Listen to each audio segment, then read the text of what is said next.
अस्सलाम वालेकुम जी, मैं हूं ज़िया बलोच और आप मुझे यूट्यूब पर देख रहे हैं। आज बात करते हैं जनाब मुस्लिम लीग नून में होने वाले मुबैना इख्तलाफात की। पहले तो ये देखना है कि क्या वाकई ये इख्तलाफात मौजूद हैं या सिर्फ़ इख्तरा है, सिर्फ़ अफवाह है और महज हवाई बातें हैं। और दूसरी बात ये भी देखनी है कि क्या ये इख्तलाफात जो है पार्टी की हद तक हैं या फिर ख़ानदान तक भी हैं। आज इन दो बातों का जनाब हमने जायज़ा लेना है। सबसे पहले तो देखते हैं कि अब तक की इत्तलात क्या हैं, जिसकी वजह से वो ख़बरें कौन सी हैं कि जिनकी वजह से ये एक कॉन्सेप्ट उभरा कि शायद मुस्लिम लीग नून में इख्तलाफात मौजूद हैं। तो इसका जो आगाज़ है, जो सबब बनने वाले हैं, वो तो आपको याद है कि वो मिफ्ता इस्माइल साहब बने। तो इसहाक डार साहब ने जनाब सऊदीया में बैठे हुए थे खुद साख्ता जलावतनी के नतीजे में, और उन्होंने पाकिस्तान आना था, रजीम चेंज हो गया था, उनको इस्टेब्लिशमेंट की तरफ से बाकायदा ग्रीन सिग्नल भी मिल गया था और उनको उनकी एडवांस ज़मानत भी हो गई थी, जिसे कहते हैं राहदारी ज़मानत। और उन्होंने चूंकि वो सेनेट का इलेक्शन भी जीता हुआ था और उसका उन्होंने हलफ भी उठाना था, तो जब वो आने के लिए तैयार हुए तो उस वक्त ये मसाइल शुरू हुए और उन्होंने एक जानबूझकर उस वक्त महंगाई बहुत ज़्यादा की, पेट्रोल की कीमतें बहुत ज़्यादा बढ़ाई और बिजली की कीमतें बढ़ाई और बहुत कुछ उन्होंने बढ़ाया। डॉलर की कीमत भी शूट कर गई।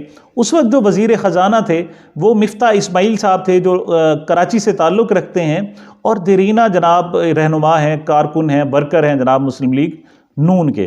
तो उनके आने पर एक इमेज क्रिएट किया गया, और आपको पता है कि जब किसी एक शख्स का इमेज क्रिएट किया जाता है तो साफ ज़रा दूसरे की कॉस्ट पर होता है। तो वो जो उन्होंने उसके लिए अच्छ नेक नामी कमाई, वो मिफ्ता इस्माइल की बदनामी की सूरत में जनाब कमाई और उसकी कीमत पर कमाई कि जानबूझकर पहले कीमतें बढ़ाई और फिर उनका ख्याल था कि जब वापस आएंगे और एकदम कीमतें नीचे आएंगी तो उससे पार्टी को फ़ायदा पहुंचेगा। इस पर जनाब मिफ्ता इस्माइल साहब ने पहली मरतबा लबकुशाई की और उन्होंने कहा जी कि हटा दिया गया। दो बातें ख़ास तौर पर मैं जिक्र करना चाहूँगा।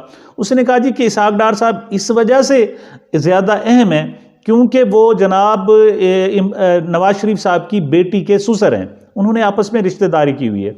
अगरचे अगले दूसरे दिन उन्होंने इस पर अफसोस का भी इज़हार किया और उन्होंने कहा कि जनाब मुझे इस रिश्तेदारी का जिक्र नहीं करना चाहिए था, लेकिन चंद दिनों बाद ही उन्होंने मज़ीद कहा, उन्होंने खुलकर कहा। और मैं समझता हूँ कि इससे ज़्यादा अफसोसनाक बात किसी सियासतदान के लिए नहीं हो सकती कि उन्होंने कहा जी कि यह बात दुरुस्त है कि मुझे जनाब वजारत ख़जाना से निकाला गया है और कुछ इज़्ज़त से नहीं निकाला गया, मतलब जलील करके निकाला गया है, बेइज्जत तरीके से निकाला गया है और गंदा करके मुझे निकाला गया है। तो मैं समझता हूँ कि ये पहला जनाब उसका शिकवा था जो मिफ्ता इस्माइल पर की ज़ुबान पर आया, वरना इस आमराना जमात में किसी को जुर्रत तक नहीं होती थी कि कौन है जो जनाब उनके खिलाफ बोले, इस एम्पायर के खिलाफ, इन एम्परर्स के खिलाफ, इन बादशाहों के खिलाफ।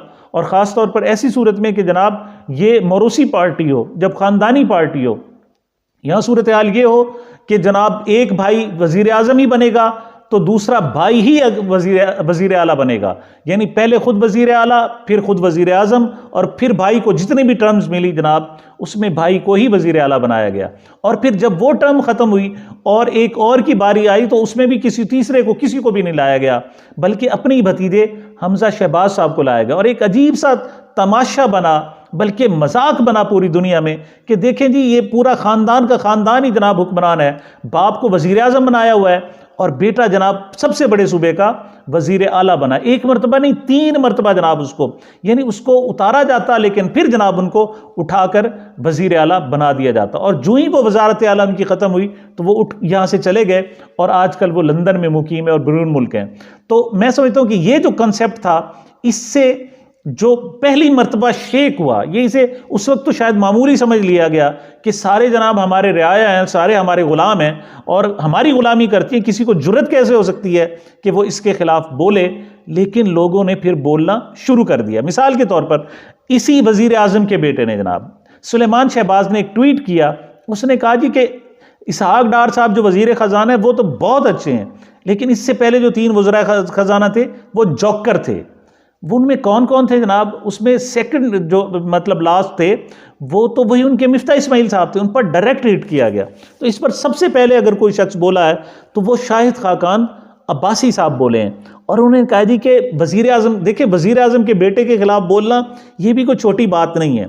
तो उससे सबसे पहले जो एहतजाज किया है वो शाहिद खाकान अब्बासी ने कहा। उन्होंने कहा जी आप उनकी पॉलिसी पर तनकीद करें। पहली बात तो ये कि वो जो भी पॉलिसी लेकर चल रहे थे वो वज़ीर आज़म की पॉलिसी लेकर चल रहे थे, उनके कहने पर ये सब कुछ हो रहा था। और मरियम नवाज साहिबा कहती थी जी मेरे बाप को तो नींद नहीं आई जी, उन्होंने दिल पर पत्थर रख के कीमतें बढ़ाई हैं। जब भी कहा जाता वो जी मैंने पहले दिल पर पत्थर रखा है और फिर पेट्रोल बढ़ा दिया है, पहले दिल पर पत्थर रखा है फिर डीजल की कीमत, और वो 100 रुपए तक बढ़ा दी गई है, और गैस महंगी कर दी। क्या जी पहले दिल पर पत्थर रखा है, यानी मतलब अजीब सा तमाशा था।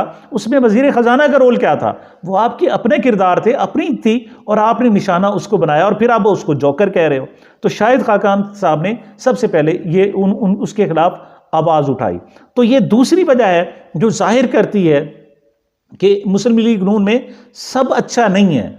अब लोग इस पार्टी के खिलाफ अंदर के लोग बोलना शुरू हो गए हैं, और उसकी सबसे बड़ी मैं वजह बताऊं, सबसे बड़ी वजह जो बनी है वो मरियम नवाज साहिबा का, यानी नवाज शरीफ साहब की चहीती बेटी मरियम नवाज साहिबा को जब वाइस प्रेसिडेंट पार्टी का और पार्टी का चीफ ऑर्गेनाइजर जब बनाया गया, तो तब इन लोगों को एहसास हुआ। ऐसे लोग जो मैं समझता हूं कि 50-50 साल से जनाब खिदमतें कर रहे हैं, अब यही जनाब शाहिद खाकान साहब सीनियर मोस्ट बंदे हैं, ये ताकतवर शख्स कहलाते हैं, ये इंतहाई मालदार शख्स कहलाते हैं। और जिस तरह कहा जाता है ना कि जनाब पीटीआई में बहुत सारी एटीएम्स का हाथ है, अलीम खान को भी कहा जाता है, जहांगीर तरीन को भी कहा जाता है, तो मुस्लिम लीग नून की जो सबसे बड़ी एटीएम है वो यही शाहिद खाकान अब्बासी साहब हैं, जिनकी अपनी एयरलाइंस हैं, जो अपने जहाज चलाते रहे। ये अलग बात है कि उनकी एयरलाइंस तरक्की करती हैं और पाकिस्तान डूबता है, और पाकिस्तान की जो सरकारी एयरलाइन है वो हमेशा डूबती है और नीचे आती है, उसमें नुकसान होता है, इनको अलबत्ता नफ़ा होता है बहरहाल।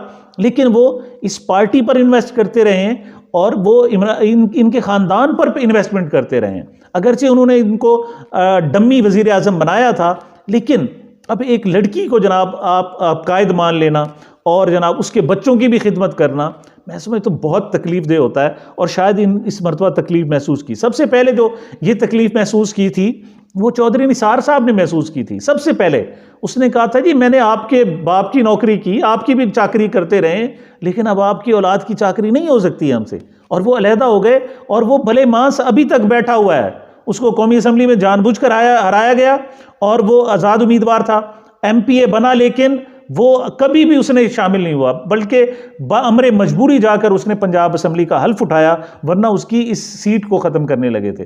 और जितना मर्जी क्राइसिस आए, जितनी मर्जी उसकी ज़रूरत पड़ी, वो नहीं आए। तो सबसे पहले आवाज़ जो उठाने वाले थे वो चौधरी निसार थे, उसके बाद मिफ्ता इस्माइल ने आवाज़ उठाई, और उसके बाद अगर किसी ने आवाज़ उठाई तो वो शाहिद खाकान अब्बासी साहब थे। अच्छा, अब ये तो वो थे जो खुलकर सामने आए। चौथे जो मैं समझता हूँ कि इस कैटेगरी में है वो ख्वाजा साद रफ़ीक है। अब ख्वाजा साद रफ़ीक से आपको लाखों इख्तलाफ हो कि जनाब उनकी करोड़ों रुपए की हर मरतबा बॉन्ड्स क्यों निकलते हैं, और उनकी ताकत और उनकी जनाब रुपयों में जो इजाफा, दौलत में इजाफा होता है वो प्राइस बॉन्ड निकलने से होता है। सबको पता है वो किस तरह प्राइस बॉन्ड निकलते हैं। बहरहाल ये वो शख्स था, ये वो बच्चा था जिसकी उम्र उस वक्त 10 साल थी जब उसके वालिद ख्वाजा रफ़ीक साहब को शहीद किया गया, वो कत्ल कर दिए गए, और उसके बाद उन्होंने ये वरासत, अपनी सियासी वरासत संभाली, और सबसे पहली जो तकरीर की उसने वो 10 साल की उम्र में की। और इस वक्त वो कहता है जी कि मैं 60 साल का हूँ, मतलब 63 साल का हूँ, और वो कहते हैं 53 साल हो गए, 55 साल हो गए हैं जनाब मेरी सियासी जिद्दोजहद को। और उसे नौकर समझा हुआ है शरीफ फैमिली ने, उसे अपना जनाब ज़ाती मुलाजिम समझा हुआ है, गुलाम समझा हुआ है, और जब भी आते ओहदे दिए जाते हैं तो अपने लोगों को दिए जाते हैं। आप हैरान रहेंगे कि हद हो गई, एक 60 साल शख्स उसको जनाब यूथ विंग का सदर बनाया हुआ है उन्होंने, जिसके बच्चों के भी बच्चे हो गए और पोते हो गए, उसको जनाब कौन? कैप्टन सफदर साहब। वजह क्या है? उसको क्यों यूथ विंग का सदर बनाया हुआ है?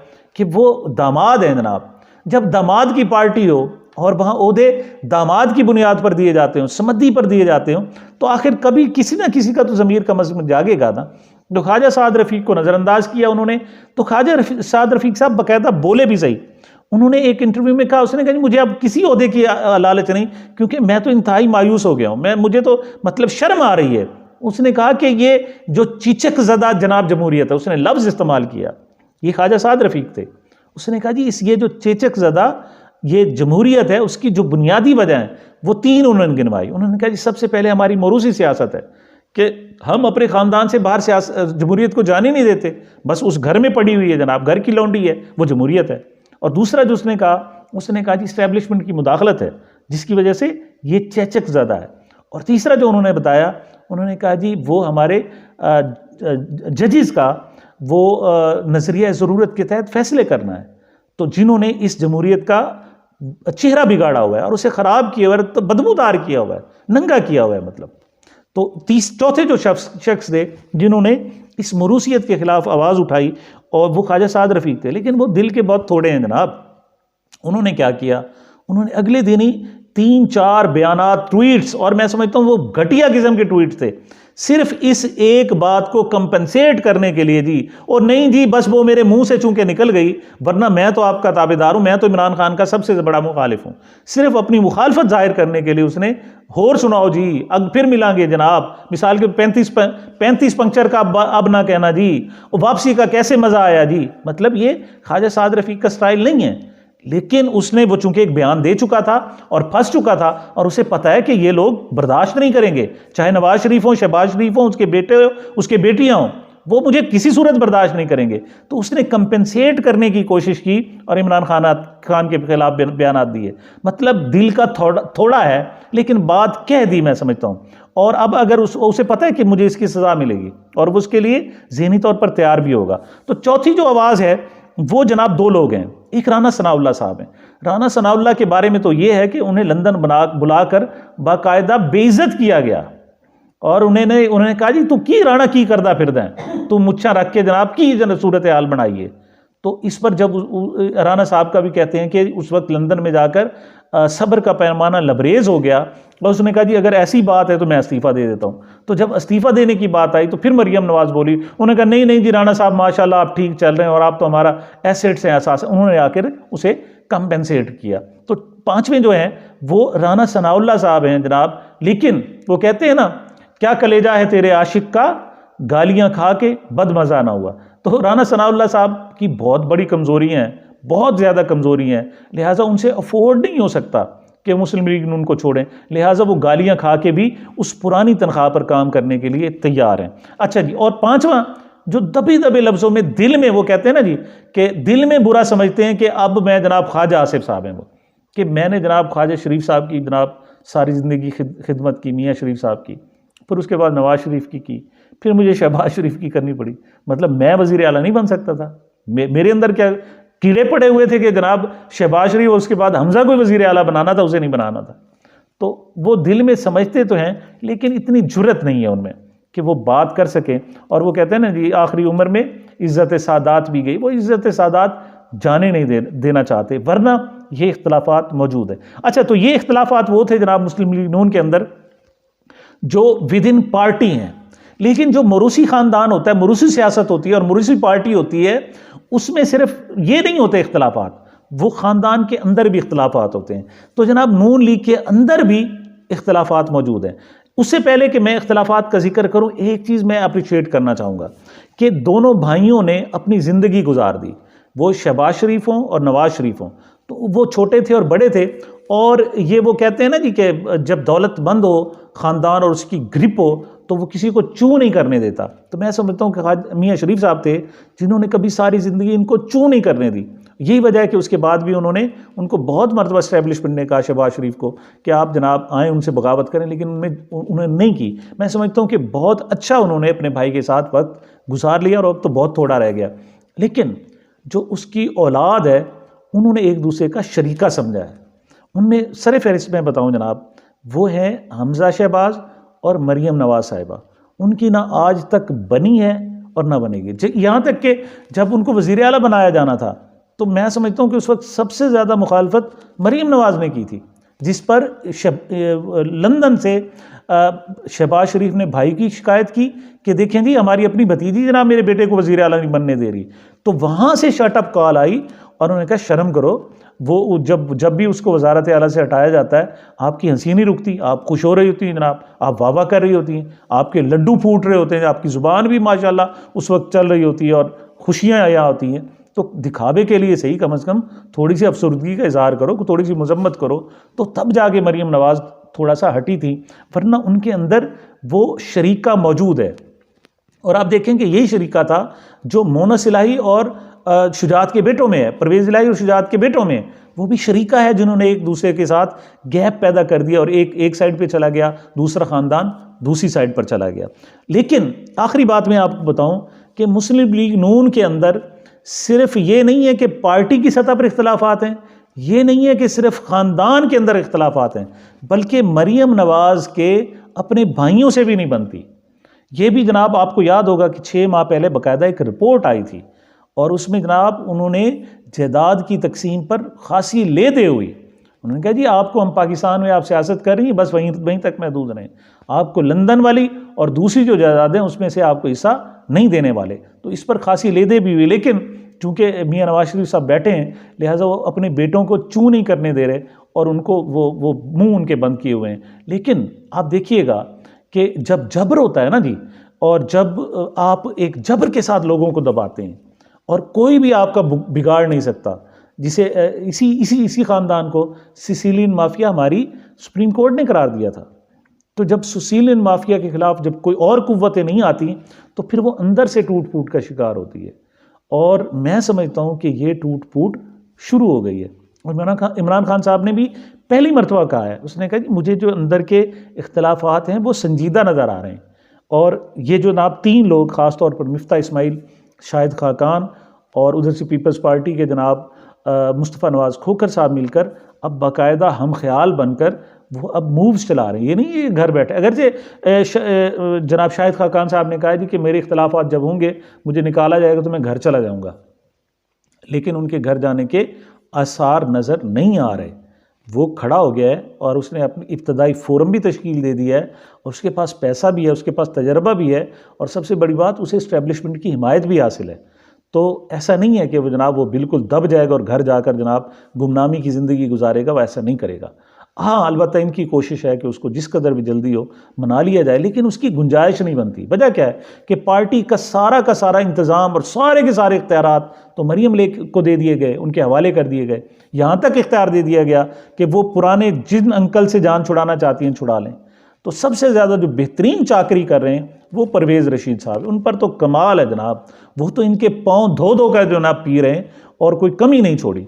लेकिन बाकियों में थोड़ी बहुत अना मौजूद है, लेकिन अभी चीज़ों को मैच्योर होना है और देखते हैं कि आने वाले दिनों में ये सूरत हाल क्या रुख इख्तियार करती है। तब तक मुझे मेरे इस चैनल को अपनी मोहब्बतों और दुआओं में याद रखिएगा। मिलते हैं एक वक्फे के बाद।